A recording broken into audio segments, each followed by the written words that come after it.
Have you ever wondered how ancient buildings survive earthquakes that destroy modern structures? These stone temples have stood for thousands of years in the most seismically active zones on Earth, enduring hundreds of violent tremors. Strange, isn't it? Modern textbooks tell us that ancient builders had only primitive tools and no understanding of physics. But when we see structures that have survived earthquakes measuring 7.0 or higher, while modern concrete buildings around them crumble, the official version becomes hard to believe.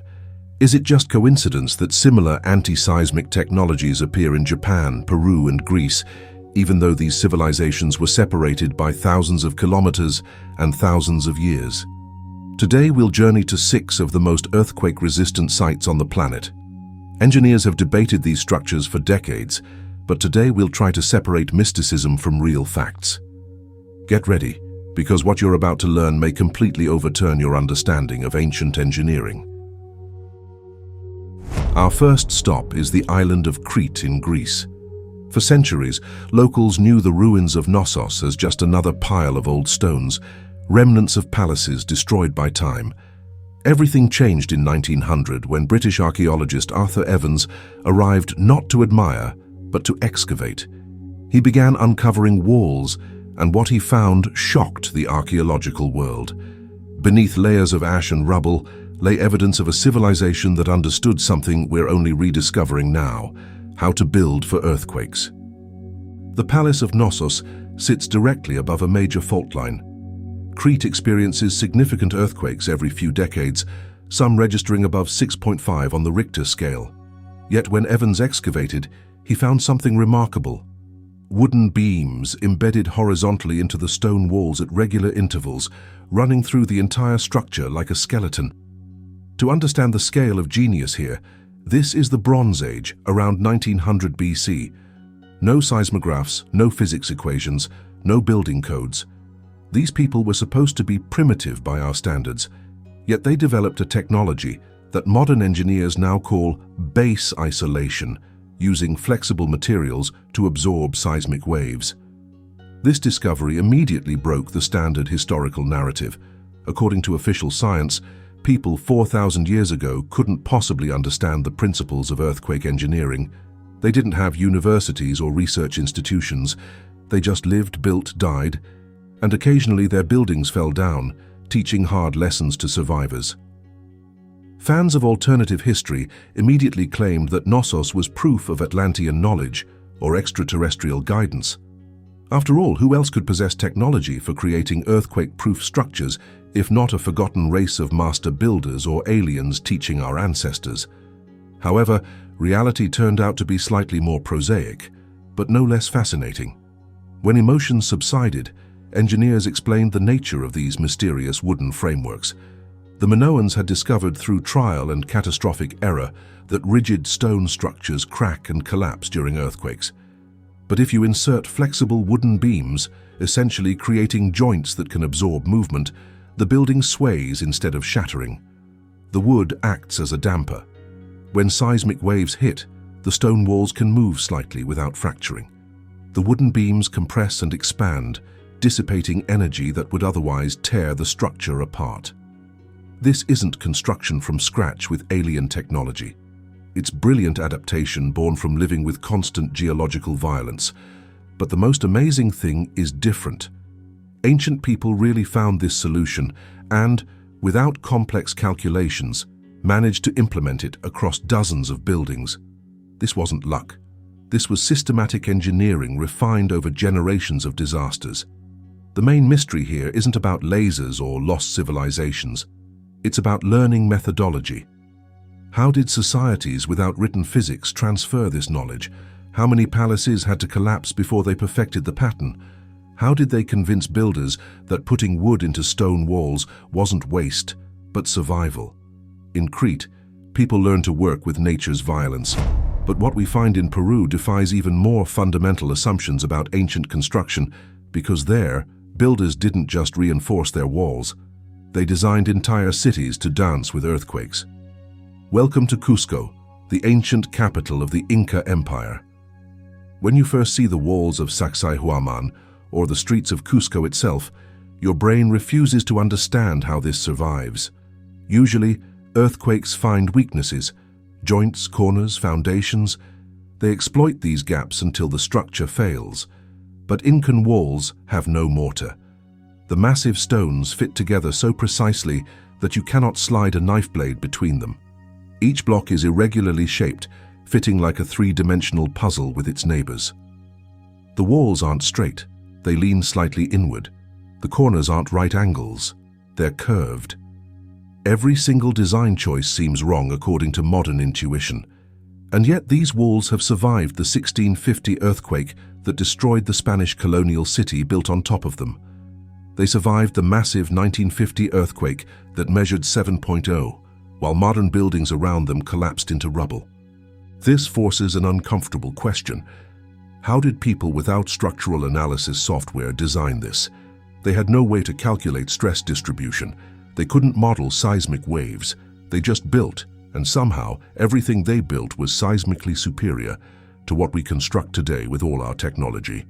The standard explanation is trial and error across centuries. Maybe. But that requires hundreds of catastrophic failures to refine the technique, and we find no evidence of widespread Incan ruins destroyed by earthquakes. It's as if they got it right almost immediately. Alternative theorists point to this as proof of lost knowledge, perhaps inherited from an even older civilization that perfected earthquake engineering, then disappeared. They note that similar polygonal masonry appears at sites throughout Peru and Bolivia, some potentially predating the Inca by thousands of years. But mainstream archaeology offers a different answer. The Inca were empirical geniuses. They lived in one of the most seismically active regions on Earth. Every generation experienced earthquakes. They observed what survived, what failed. They tested, they refined. Over centuries of accumulated observation, they developed techniques that matched or exceeded modern engineering, not through mathematics, but through relentless iteration and cultural transmission of successful patterns. What's undeniable is the result. When the Spanish arrived in the 1530s, they marveled at these walls, but couldn't replicate them. When they built their own structures using European methods, mortar, rectangular blocks, straight lines, those buildings collapsed in the first major earthquake. The Incan foundations beneath them survived undamaged. The Inca mastered stone on stone. But in Japan, ancient builders developed a completely different solution, one that seems to violate the laws of physics until you understand the subtle genius behind it. Travel to Nara, to the Horyuji temple complex, built in 607 AD. This is the world's oldest surviving wooden structure. Wood, in one of the most earthquake-prone countries on Earth, standing for 1,400 years. When you examine Horyuji's pagoda closely, you notice something strange. The entire building tilts slightly. Not from damage or decay, this is intentional. The central pillar, a massive shinbashira, doesn't rest on the foundation. It hangs from the top, suspended with a small gap at the base, free to sway independently of the rest of the structure. This shouldn't work. In Western architecture, everything must be rigidly connected to transfer loads to the foundation. But Japanese temple carpenters discovered something counterintuitive.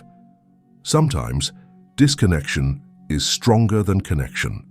When an earthquake hits, the building begins to sway. The suspended central pillar swings in the opposite direction like a pendulum.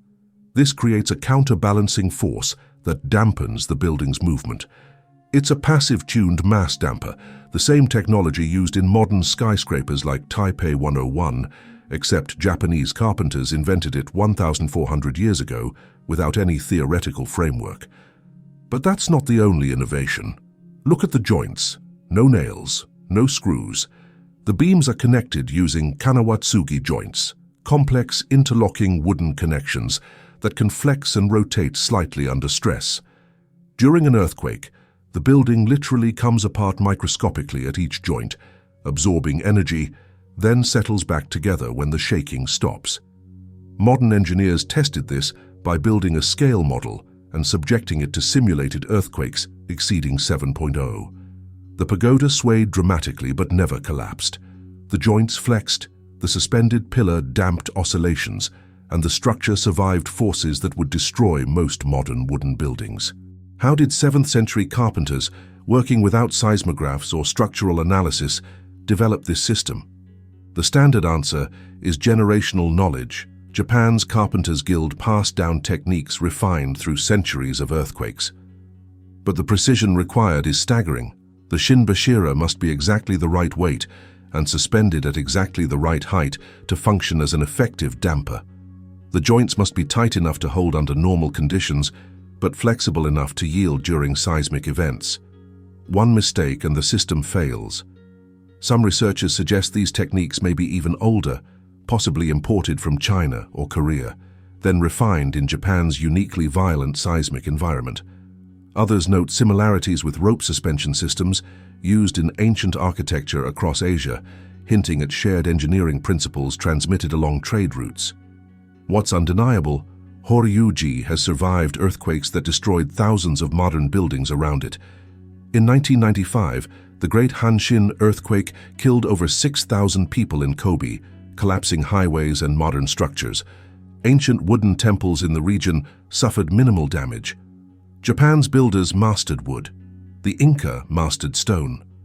But in Turkey, ancient engineers faced a different challenge: protecting underground cities carved into soft volcanic rock from seismic collapse. Descend into Derinkuyu in Cappadocia. This isn't just a basement or cellar, it's an entire city extending 18 floors underground, housing up to 20,000 people.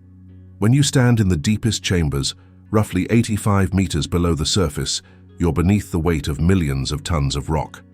Derinkuyu sits in a highly seismic zone. Major earthquakes strike this region every few decades. The rock, volcanic tuff, is relatively soft, easy to carve, but prone to fracturing and collapse under stress.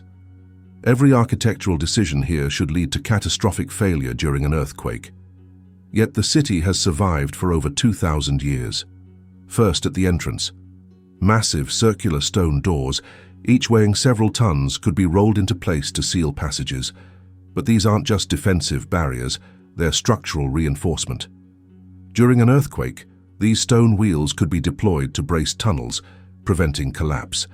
The tunnels themselves follow an anti-intuitive pattern. Instead of straight passages, which would create stress fractures during seismic activity, they curve and branch irregularly. This distributes force throughout the rock matrix rather than concentrating it along fault lines. The chambers are dome-shaped. Domes are naturally strong against compression and resist collapse better than rectangular rooms. The ancient engineers carved vaulted ceilings throughout, creating natural arches that redirect seismic stress around hollow spaces rather than through them. Most remarkably, the ventilation shafts.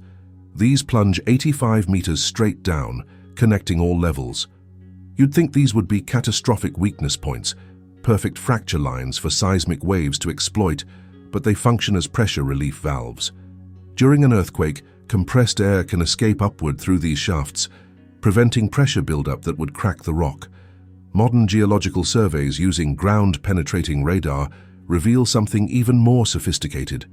The city wasn't carved randomly. It follows natural geological structures in the tuff. The ancient engineers identified stable rock layers and unstable ones. They carved chambers only in the most competent material, avoiding fracture zones and weak layers. How did they know where to dig? They had no ground-penetrating radar, no geological surveys. Yet they somehow mapped the subsurface structure precisely enough to avoid carving into zones that would collapse during earthquakes. The mainstream explanation: these cities were carved over centuries. Failed tunnels that collapsed were simply abandoned and sealed. Only successful excavations remained. What we see today is the survivor bias, the fraction of tunnels that didn't fail, refined through generations of dangerous trial and error. But alternative researchers note the sophistication seems too advanced for trial and error. They point to similarities with other underground complexes across Anatolia, suggesting a shared engineering tradition, perhaps inherited from an even earlier civilization that mastered subterranean architecture, then disappeared, leaving only these functional remnants. Derinkuyu represents defensive survival, digging deep to escape surface dangers. But our next site represents something more ambitious, building upward in defiance of earthquakes, creating monuments that mock seismic violence through pure engineering arrogance. Stand before the Parthenon in Athens. Built in 447 BC on the Acropolis, a rocky hill directly above multiple fault lines, Greece experiences regular earthquakes. The Mediterranean is seismically active, caught between tectonic plates grinding together. By all rights, this temple should be rubble. Yet here it stands, not intact, but structurally sound, despite 2,500 years of earthquakes, wars, and even a massive explosion in 1687 when a Venetian bombardment ignited gunpowder stored inside by Ottoman forces. Look closely at how it's built. The columns aren't solid stone cylinders, they're stacked drums, individual pieces of marble piled on top of each other. Seems weak, right? But during an earthquake, these drums can shift microscopically, grinding against each other, absorbing energy. The columns flex rather than fracture. The drums are held together not by mortar or pins, but by their own weight and precise shaping. The top surface of each drum is slightly concave, the bottom slightly convex. They nest together, creating a stable interface that can still move. During seismic activity, this allows controlled slippage that dissipates force. The entire building sits on a stepped platform, the stylobate. But this isn't a solid foundation. It's layered limestone blocks, each course independent. During an earthquake, these layers can shift relative to each other, isolating the upper structure from the most violent ground motion. Greek architects even built curvature into supposedly straight lines. The Parthenon's columns aren't vertical, they lean slightly inward.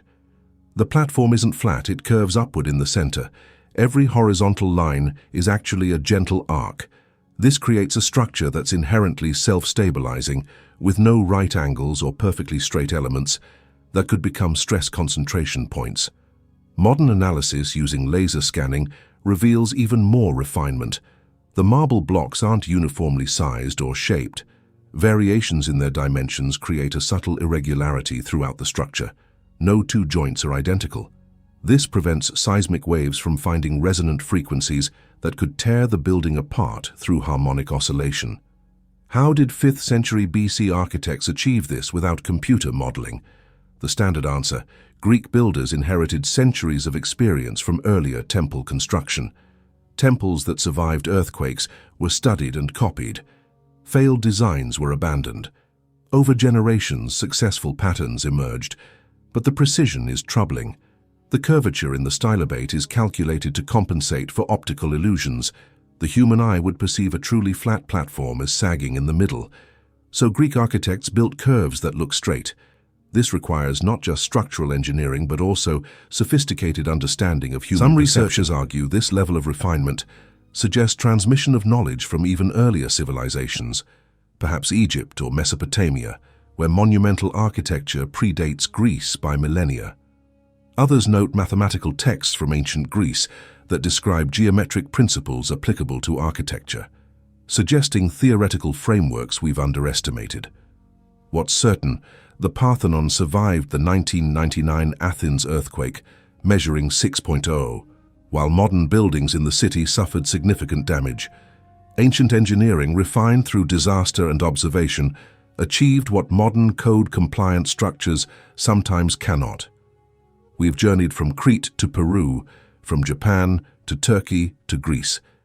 These structures span continents and millennia, built by cultures that never contacted each other, yet they share something profound: solutions to the same problem: how to build in earthquake zones when the earth itself can destroy your work in seconds. It's easy to attribute these achievements to aliens or lost super-civilizations. Much harder, but more important, to acknowledge a different truth. Ancient people weren't primitive. Yes, they lacked computers, laser levels, and structural analysis software, but they possessed something we often lack today: generational patience, accumulated observational data, and willingness to learn from catastrophic failure. Each of these sites represents hundreds of years of refinement, builders who watched earthquakes destroy their work, then rebuilt differently. Communities that remembered which techniques failed and which succeeded, passing that knowledge to their children across generations. We haven't lost ancient technology. We've lost the cultural framework that allowed technology to develop through patient iteration over centuries. We build for decades, not millennia. We analyze with computers but have experienced fewer generational learning cycles. Modern engineers study these ancient structures with genuine respect. The techniques, base isolation, tuned mass dampers, flexible joints, curved geometry, are being rediscovered and incorporated into contemporary earthquake-resistant design. We're not reverse engineering alien technology. We're finally catching up to innovations our ancestors developed through necessity and suffering. The Great Hanshin earthquake, the 2011 Tohoku earthquake, the 1999 Izmit earthquake. Each disaster teaches painful lessons. Ancient builders learned those same lessons thousands of years ago, one catastrophe at a time, until they created structures that could survive what killed them. When you stand before these monuments, you're not looking at mysteries. You're looking at accumulated trauma transformed into engineering wisdom. Each precise joint, each calculated curve, each counterintuitive design choice represents someone's death, someone's collapsed home, someone's determination that their descendants wouldn't suffer the same fate.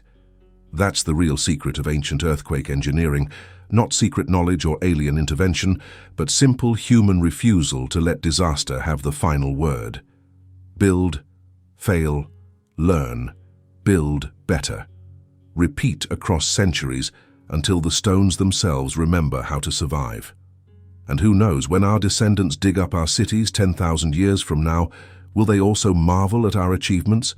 Or will they wonder why, with all our technology, we sometimes build less resilient structures than our ancestors created with wooden beams and patient observation?